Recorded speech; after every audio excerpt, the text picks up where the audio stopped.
o pontificado de Bento XII, e a tese de que os mortos estão no céu ou no inferno.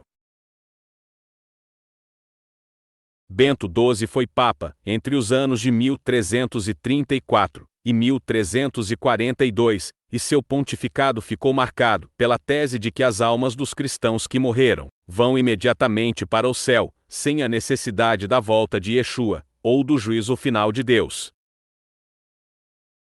Em 1336, Bento XII emitiu a bula Benedictus Deus, bendito seja Deus, defendendo a teoria de que os cristãos católicos falecidos já receberam a vida eterna e estão no céu. Vejamos agora alguns trechos desta bula. Todas essas almas, imediatamente após a morte, e no caso daqueles que precisam de purificação, após a purificação mencionada acima, desde a ascensão de nosso Senhor e Salvador Jesus Cristo ao céu, já antes de retomarem seus corpos, e antes do julgamento geral, foram, estão e estarão com Cristo no céu, no reino celestial e no paraíso, em companhia dos anjos sagrados. Desde a paixão e morte do Senhor Jesus Cristo, essas almas têm visto e observado a essência divina, com uma visão intuitiva, e até face a face, sem a mediação de qualquer criatura. As almas daqueles que já morreram são verdadeiramente abençoadas, e possuem vida eterna e descanso. Além disso, as almas daqueles que morrerem futuramente verão a mesma essência divina, e a desfrutarão antes do juízo final. O Papa encerrou o documento, afirmando que o purgatório existe, e que as almas dos pecadores vão para lá. Além disso, definimos que, de acordo com a disposição geral de Deus, as almas daqueles que morrem em verdadeiro pecado mortal vão para o inferno, imediatamente após a morte, e lá sofrem o tormento do inferno. No entanto, no dia do juízo, todos os homens aparecerão com seus corpos, diante da sede do julgamento de Cristo, para dar um relato de seus atos pessoais, para que cada um possa receber o bem ou o mal, de acordo com o que ele fez no corpo. Vejamos então, de acordo com a Bíblia, se as afirmações do Papa são verdadeiras ou falsas. Em relação aos mortos.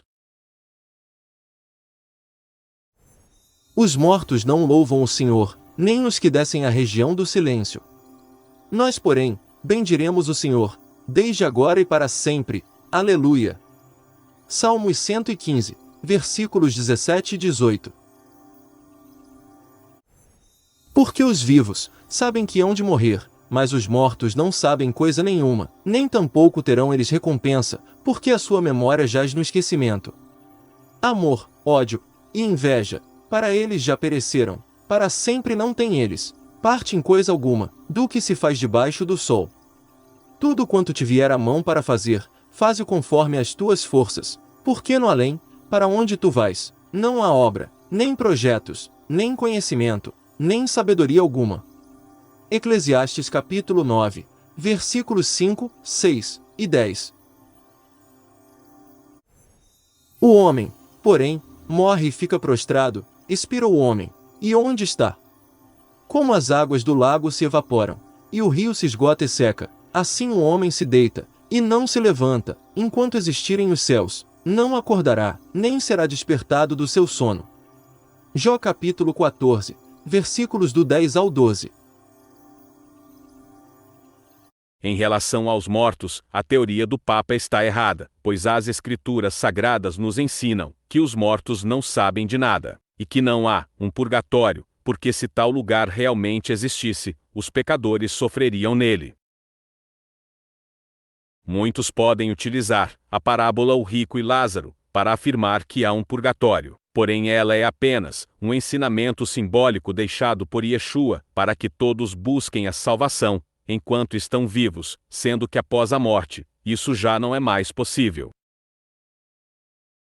Em relação à ressurreição. Eis que vos digo um mistério, nem todos dormiremos, mas transformados seremos todos, num momento, num abrir e fechar de olhos, ao ressoar da última trombeta. A trombeta soará, os mortos ressuscitarão incorruptíveis, e nós seremos transformados. 1 Coríntios capítulo 15, versículos 51 e 52. Não queremos, porém, irmãos, que sejais ignorantes, com respeito aos que dormem, para não vos entristecerdes como os demais, que não têm esperança. Pois, se cremos que Yeshua morreu e ressuscitou, assim também Deus, mediante Yeshua, trará em sua companhia os que dormem. Ora, ainda vos declaramos, por palavra do Senhor, isto: nós os vivos, os que ficarmos até a vinda do Senhor, de modo algum, precederemos os que dormem. Porquanto o Senhor mesmo, dada a sua palavra de ordem, ouvida a voz do arcanjo, e ressoada a trombeta de Deus, descerá dos céus, e os mortos do Messias ressuscitarão primeiro. Depois, nós os vivos, os que ficarmos, seremos arrebatados juntamente com eles, entre nuvens, para o encontro do Senhor nos ares, e assim, estaremos para sempre com o Senhor. 1 Tessalonicenses capítulo 4, versículos do 13 ao 17. Todos os justos receberão a salvação, somente na volta de Yeshua. E assim como aos homens, está ordenado morrerem uma só vez, vindo depois disto, o juízo. Assim também o Messias, tendo-se oferecido uma vez para sempre, para tirar os pecados de muitos, aparecerá segunda vez, sem pecado, aos que o aguardam para a salvação. Hebreus capítulo 9, versículos 27 e 28. Disse, pois, Marta, a Yeshua: Senhor, se estiveras aqui não teria morrido meu irmão. Mas também sei que, mesmo agora, tudo quanto pedires a Deus, Deus te concederá. Declarou-lhe Yeshua: teu irmão há de ressurgir. Eu sei, replicou Marta, que ele há de ressurgir na ressurreição, no último dia. João capítulo 11, versículos do 21 ao 24. Estes se desviaram da verdade, asseverando que a ressurreição já se realizou, e estão pervertendo a fé alguns. 2 Timóteo capítulo 2, versículo 18. A teoria do Papa sobre a ressurreição também está errada, pois a Bíblia nos ensina que os mortos aguardam a volta de Yeshua para serem ressuscitados. Dessa maneira eles não poderiam encontrar-se no céu, ou no purgatório, pois este lugar de tormento não existe. Yeshua foi o primeiro a ressuscitar dentre os mortos, porque ele detém a primazia em tudo. Ele é a cabeça do corpo da igreja. Ele é o princípio, o primogênito de entre os mortos, para em todas as coisas ter a primazia. Colossenses capítulo 1, versículo 18.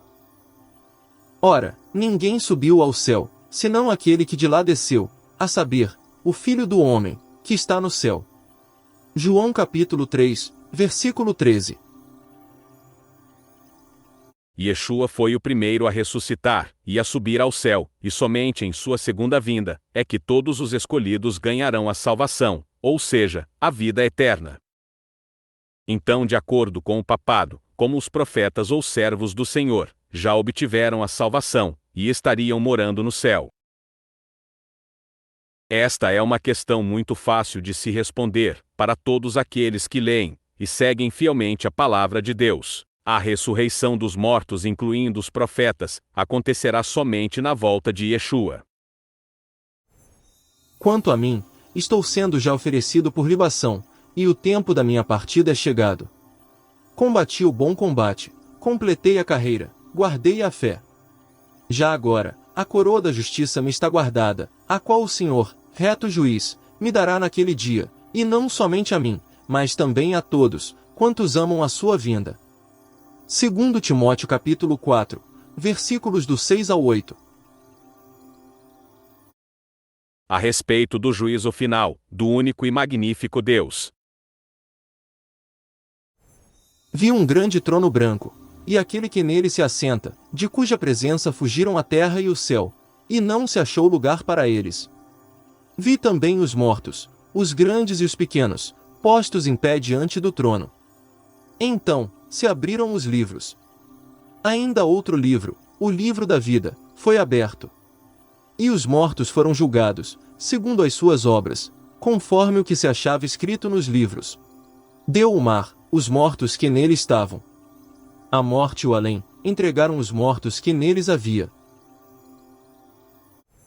E foram julgados, um por um, segundo as suas obras. Então, a morte e o inferno foram lançados, para dentro do lago de fogo. Esta é a segunda morte, o lago de fogo. E se alguém não foi achado, inscrito no livro da vida, esse foi lançado, para dentro do lago de fogo. Apocalipse capítulo 20, versículos do 11 ao 15. Aqui vemos que todas as teses do papado estão completamente erradas, já que somente após a volta de Yeshua e o juízo final de Deus é que os escolhidos ganharão a salvação, pois seus nomes estarão escritos no livro da vida. Após criar e defender todas essas teses contrárias às escrituras sagradas, Bento XII morreu em 1342 e ele foi sucedido por Clemente VI, que teve de enfrentar o terrível período da peste negra.